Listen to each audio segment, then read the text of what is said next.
가장 큰 문제는 뭐냐면 삼례 사건이나 익산 사건의 특징이 뭐냐면요. 네. 복역 도중에 진범이 제보가 들어갔고 진범이 자백까지 했던 사건이에요. 근데도 무시했죠. 그런데도 불구하고 바로잡히지 않았던 건 뭐냐면요.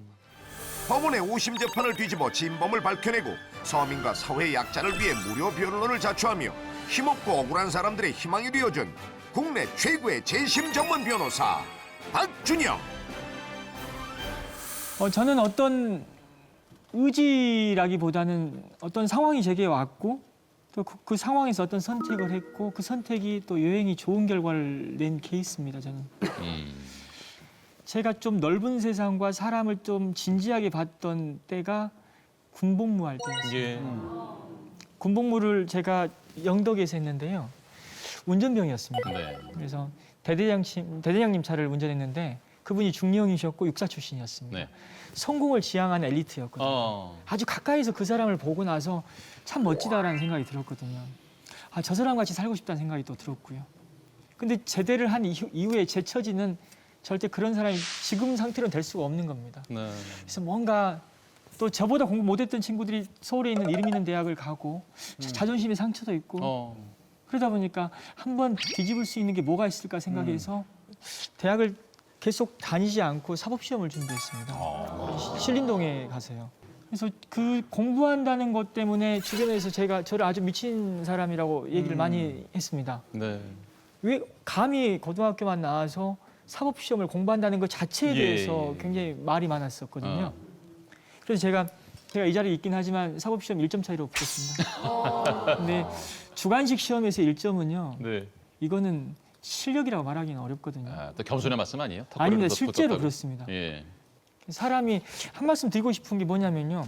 사법시험을 제가 공부를 자존심 때문에 그리고 또 제가 한번 뭔가 좀 떠보고 유명해지고 싶어서 공부를 시작했다라고 하면 다들 너무나 솔직하다라고 얘기하면서도 어떻게 그런 동기를 할 수 있냐라고 하시는데요. 저는 뭘 말씀드리고 싶냐면 어떤 거창한 동기를 굳이 갖출 필요 없이 일단 무슨 일을 시작한다는 것도 중요하다고 생각합니다. 네. 저 같은 경우는 그렇게 시작했지만 지금 또 이렇게 활동을 하고 있고요. 네. 네.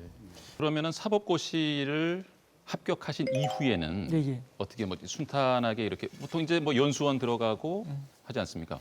그때부터 생활은 어땠습니까? 우리가 사회적 약자를 돌보겠다는 얘기를 많이 합니다.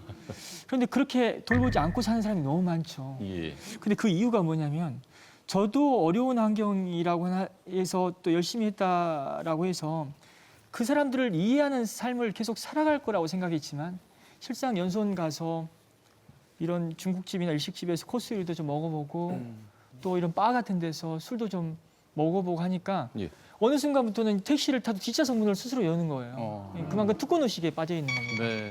이제 저도 그렇게 살았고 또 이제 연수원 나와서 이런 대기업에 원서도 내고 또 큰 로펌에 또 원서도 내보고 했는데 다 안 됐습니다. 이제 그때부터 현실을 직시하고 이제 그러다 보니까 국선을 하게 됐던 겁니다. 남들은 제가 뭐 투철한 어떤 사명감 때문에 한 거라고 생각하는데 저는 그건 아니었고요. 이제 그 와중에 이제 어려운 사람들을 많이 봤습니다. 많이 보고 사건과 사람을 만나다 보니까 또 생각이 이제 바뀌더라고요. 그럼 이제 어린 시절의 얘기를 좀 해주신다면 네. 어땠습니까? 가정 환경은 또 분위기나 아까 조영각 교수님은 다분히 좀 폭력적인 아버지라고 볼 수 있는 거 아니에요? 어머니도 때리시고 예 어땠습니까? 저희는 전라도 완도 노화도라는 섬에서 자랐거든요. 완도 노하도면 완도에서 완도에서 한 3, 40분 배를 타고 다녔어요. 또 부속섬이군요. 예. 저희 어렸을 때 뭐 아버님들 다들 술 좋아하시고 도박 좋아하시고 또 가끔씩 또 가정폭력도 있고 하지 않습니까?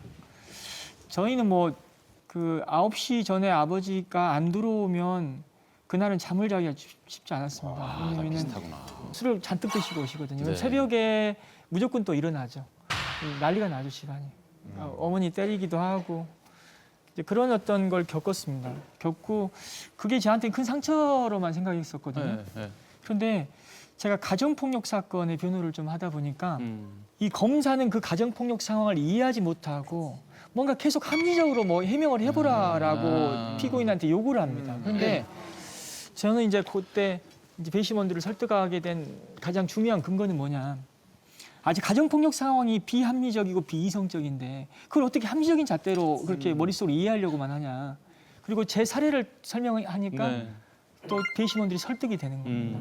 그리고 또 그래서 저는 제 경험이 이렇게 또 의미 있게 또 활용이 되는구나 생각도 했습니다. 그래서 어떤 안타까운 과거의 경험들이 그게 꼭 나쁜 것만은 아니다라는 생각은 들더라고요. 예. 말씀을 너무 담담하게 하시는데요. 제가 그 TV 프로그램에서 보고 굉장히 인상적이었어요. 왜냐하면 그 대부분의 이제 사건을 맡으시는 게 10년 이상 된 사건을 재심하는 그런 사건을 맡으시더라고요. 그래서 뭐 삼내 나라수포 강도치사 사건이라든지 또는 익산 택시기사 살인 사건 이런 사건들을 맡으셨는데 원심을 이제 뒤집은 거죠. 그래서 억울하게 이 옥살이를 했던 사람들에 대한 명예도 찾아주시고 이제 새롭게 새로운 인생을 살 수 있도록 만들어 주신 거잖아요. 그러니까 프로그램을 봤는데요. 삼내 나라슈퍼 강도치사 사건 그 아마 세 친구였던 것 같아요. 근데 예.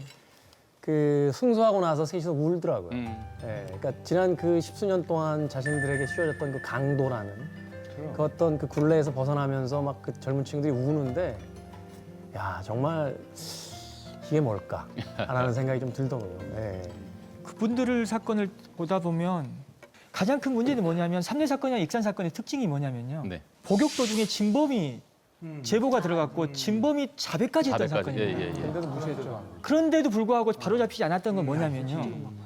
뒤집은 게 너무나 당연한데 뒤집지 않고 가만히 둬도 된다라는 생각을 가졌던 거거든요. 그 당시에. 그게 뭐냐. 아니 이런 사람들의 사건은 그냥 이렇게 조금 지나면 다 묻혀. 그리고 절대 이거 밝혀지지 않아라는 어떤 자만이 있었던 것 같아요. 그래서 제대로 밝혔을 때 좋은 선례가 되는 거거든요. 그러다 보면 잘못하면 밝혀야 된다는 생각을 하게 되는 그런 문화가 만들어집니다. 예. 박준영 변호사의 인생 역전 비법을 말씀 부탁드리면 뭐라고 얘기하시겠습니까? 저는 물론 의지도 좋고 본인의 어떤 노력도 필요하지만 때로는 제가 지배하지 못하는 상황에서 어떤 그 운명적인 상황이 올 때를 경험했거든요. 근데 그 운명적인 상황을 맞이하려면 적어도 개인이 필요한 것은 긍정의 힘이라고 생각합니다. 잘 될 수 있다. 반드시 잘 될 것이다.